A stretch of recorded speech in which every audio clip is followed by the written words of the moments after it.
Welcome dear student. आज हम लोग इंजीनियरिंग मैथ्स के topic change of order on integration and variable को डिस्कस करने जा रहे हैं।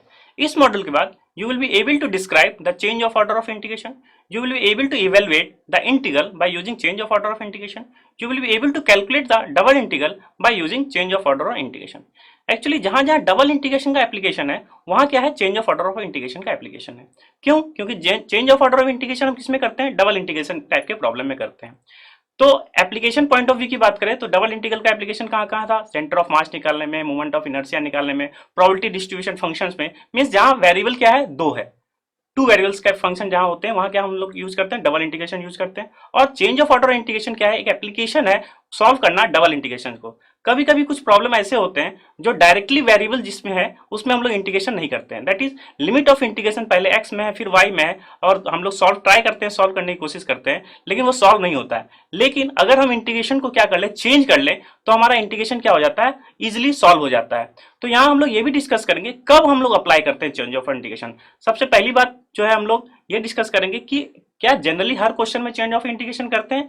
एक तो प्रॉब्लम क्या फॉर्मुलेट हो सकता है, आपको ये पूछा जा सकता है कि कोई इंटीग्रेशन दे देगा, बोलेगा कि आपको चेंज ऑफ ऑर्डर इंटीग्रेशन करके बताइए, या तो ये पूछा जाता है, या पूछा जाता है जस्ट एक इंटीग्रेशन दे दिया गया है डबल इंटीग्रल, आपको ये सॉल्व करना है कि इसकी वैल्यू क्या हो गई। तो यहाँ हम लोग ये डिस्कस करेंगे कि इसका स्टेप्स क्या है। और जहां तक एग्जामिनेशन पॉइंट ऑफ व्यू की बात करें तो हमेशा एक ना एक क्वेश्चन इस पर्टिकुलर टॉपिक से आता है। तो आइए स्टार्ट करते हैं हम लोग change of order of integration with basic से, जो फाउंडेशन है चेंज ऑफ इंटीग्रेशन का उससे ही स्टार्ट करेंगे और कुछ प्रॉब्लम को डिस्कस करते हैं। स्टार्ट करते हैं change of order of integration. तो चेंज ऑफ ऑर्डर इंटीग्रेशन को स्टार्ट करने से पहले हमें ये देखना होगा कि हम इंटीग्रेशन को कितने अच्छे से समझते हैं, क्योंकि जब तक इंटीग्रेशन का फाउंडेशन आप जानते हैं तो चेंज ऑफ ऑर्डर इंटीग्रेशन कोई बहुत जो है इसी के एप्लीकेशन पॉइंट ऑफ व्यू से बहुत इजीली जो है कैलकुलेट हो जाएगी हमारी डबल इंटीग्रेशन। तो सबसे पहले इंटीग्रेशन का बेसिक फाउंडेशन क्या है इसको डिस्कस करते हैं हम लोग। Suppose we have x axis and y axis और कोई फंक्शन है y equal to f of x. हमें ये इसको इंटीग्रेट करना है x equal to a to x equal to b तक, या आप इसे ऐसे कह सकते हैं कि हमें एरिया निकालना है अंडर दिस कर्व। तो यहां पे हम लोग क्या यूज करते हैं, इंटीग्रेशन यूज करते हैं एरिया निकालने के लिए। क्यों यूज करते हैं, तो बेसिक फाउंडेशन क्या कहलाता है कि हम एक रेक्टेंगुलर स्ट्रिप कंसीडर करते हैं।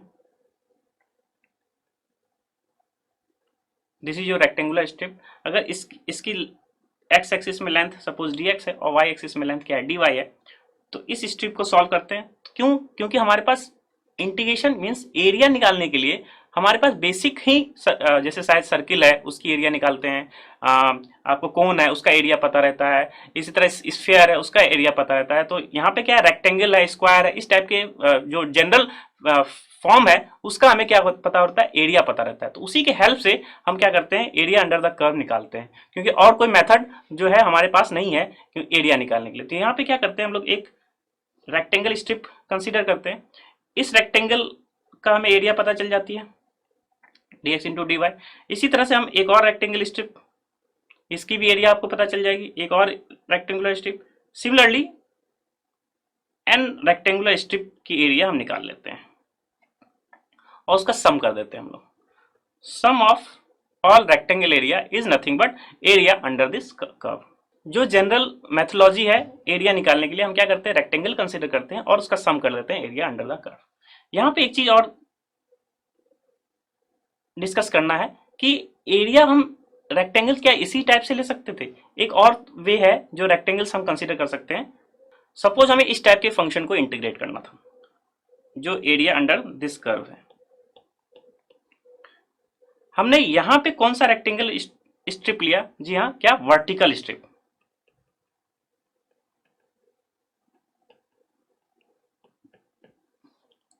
वर्टिकल स्ट्रिप लिया है हमने, एक स्ट्रिप लिया वर्टिकली, उसमें एरिया निकाल लिया। तो उसके बाद क्या किया, हम स्लाइडली हर जो है वर्टिकली हर स्ट्रिप जो हर रेक्टेंगल की क्या कर लिया, एरिया निकाल लिया और इस पूरे का क्या कर लिया, सम कर दिए। तो ओवरऑल हमारे पास क्या हो गया, एरिया अंडर द कर्व हो गया।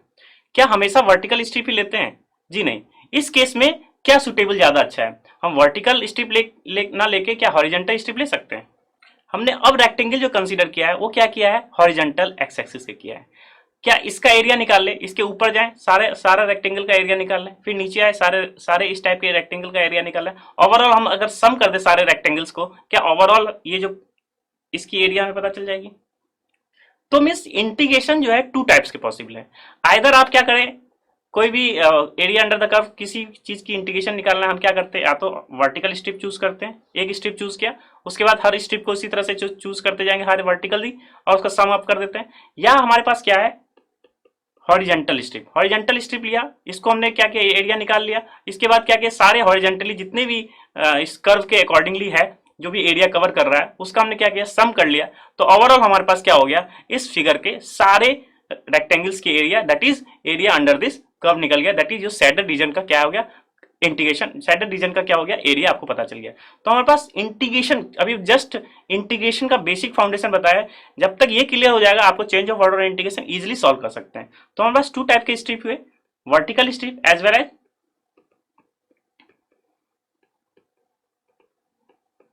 Horizontal strip method. अब ये वर्टिकल स्ट्रिप और हॉरिजेंटल स्ट्रिप ही यहाँ पे क्या हो गया, अगर फंक्शन इसको इंटीग्रेट करना है तो हम क्या करते हैं, एफ एक्स dx में इंटीग्रेट करते थे, और वर्टिकली हम किसको लिए हैं, कहां से कहां तक वेरी कर रहा है एक्स हमारा, x equal to a to x equal to b. ये हमारा क्या हो जाता है, इंटीग्रेशन को सॉल्व करते हैं। इस केस में क्या किया हमने, फंक्शन है हमारा y का और dy को इंटीग्रेट किया। सपोज ये y इक्वल टू 0 की लाइन है और ये suppose y equal to b की लाइन है या a की लाइन है, यहां इंटीग्रेट कर लिए तो हमारे पास क्या हो गया, ये इंटीग्रेशन आ गया या सैडर रीजन का एरिया निकल आया। ये हम लोग करते हैं इंटीग्रेशन में हॉरिजेंटली स्ट्रिप मेथड से या वर्टिकल स्ट्रिप मेथड से। ये चूज कैसे करते हैं अकॉर्डिंगली, जब हमें जहां क्या होगा जो सुटेबल हो, तो अगर एक वेरिएबल है तो जहां हमें सुटेबल होता है उसको हम लोग क्या करते हैं, यूटिलाइज कर लेते हैं, आइदर हॉरिजेंटल स्ट्रिप और वर्टिकल स्ट्रिप में। अब नाउ यही बेसिक फाउंडेशन हम लोग डबल इंटीग्रेशन में कैसे यूज करते हैं उसको समझते हैं। तो यहाँ हम लोग देख रहे हैं एक डबल इंटीग्रेशन है और फंक्शन एक्स वाई का है जिसको हमको इंटीग्रेट करना है dy एंड देन dx। यहाँ dy और dx लिखा हुआ है, दैट मीन्स क्या है, फर्स्ट इंटीग्रेट आप किस में करेंगे, इसको y में करेंगे। डबल इंटीग्रेशन का इंटीग्रेटेड इंटीग्रल्स का क्या है रूल, सबसे पहले इसको क्या करते हैं हम y के रिस्पेक्ट में इंटीग्रेट करते हैं और देन उसके बाद क्या करते हैं हम x के रिस्पेक्ट में इंटीग्रेट करते हैं। तो y के रिस्पेक्ट में जब इंटीग्रेट करते हैं हम क्या मान लेते हैं, x क्या है, कांस्टेंट है आपका। यहाँ इस चीज को जो स्टेप्स है आपका change of order of integration का, यहाँ हम क्या देख रहे हैं कि ये जो भी चीज है x minimum to x maximum, मतलब एक क्या है कांस्टेंट वैल्यू x की जो मिनिमम वैल्यू टेक कर रही है और अप टू कहां तक जा रही है, मैक्सिमम वैल्यू टेक कर रही है। इस लिमिट में क्या कह रहा है, y मिनिमम या तो कांस्टेंट हो सकता है, y मैक्सिमम भी क्या हो सकता है, कांस्टेंट हो सकता है, या क्या हो सकता है, ये एक फंक्शन ऑफ x का हो सकता है। जो मिनिमम x है, y की जो मिनिमम वैल्यू वो भी फंक्शन ऑफ x होगी, y की मैक्सिमम वैल्यू वो भी फंक्शन ऑफ x होगी। आइदर क्या हो सकता है, कांस्टेंट भी हो सकता है। तो इन केस ऑफ कांस्टेंट हम लोग क्या करते हैं, कोई ऑर्डर ऑफ इंटीग्रेशन की कोई जरूरत नहीं होती है। अगर कांस्टेंट है तो सिंपली हम किसी के रिस्पेक्ट में फर्स्ट कर ले, आइदर x के रिस्पेक्ट में, y के रिस्पेक्ट में। लेकिन यहाँ पे क्या कर सकते हैं, कभी कभी इस प्रॉब्लम को हमें चेंज करना है ऑर्डर ऑफ इंटीग्रेशन के हिसाब से। मीन्स हम यहाँ dy dx था, हम यहाँ क्या कर रहे हैं, dx और dy में कर रहे हैं। तो अगर ds पहले लिखा हुआ है तो उसके सबसे पहले उसकी इंटीग्रेशन होगी, तो यहाँ जो भी होगा वो किसका फंक्शन होगा, आप दैट मीन्स हम अब इंटीग्रेट करेंगे विथ रेस्पेक्ट टू x, और x क्या हो सकता है, या तो कांस्टेंट हो सकता है या वेरिएबल हो सकता है। अब किसका फंक्शन होगा, y का, चाहे वो मिनिमम लोअर लिमिट की बात करें चाहे वो अपर लिमिट की बात करें। और इन टर्म्स ऑफ y की लिमिट क्या हो जाएगी, अब y मिनिमम जो भी मिनिमम वैल्यू होगी और अपर लिमिट क्या हो जाएगी, वही जो भी मैक्सिमम वैल्यू होगी, दैट इज एक कांस्टेंट वैल्यू हो जाएगी। तो ओवरऑल इंटीग्रेशन क्या हो जाएगा, जो एरिया क्या हो जाएगा, एक कांस्टेंट वैल्यू आएगी। लेकिन ये जो रूल है दिस टू दिस, ये इजिली नहीं कर लेते हम लोग। क्या करते हैं, जो इंटीग्रेशन है चाहे वो x में हो चाहे वो y में हो, उसका हम लोग क्या करते हैं, कर्व ड्रॉ करते हैं। क्या ड्रॉ करते हैं हम लोग, कर्व ड्रॉ करते हैं। That means limit of integration का आपको कर्व ड्रॉ करना होगा, और वहां ये देखना होता है कि ये जो क्वेश्चन प्रॉब्लम में दिया हुआ है वो हॉरिजेंटल स्ट्रिप के हिसाब से या वर्टिकल स्ट्रिप के हिसाब से। आइए एक एग्जांपल लेते हैं और उसके हेल्प से हम क्या करते हैं, change of order of integration को ट्राई करते हैं। सपोज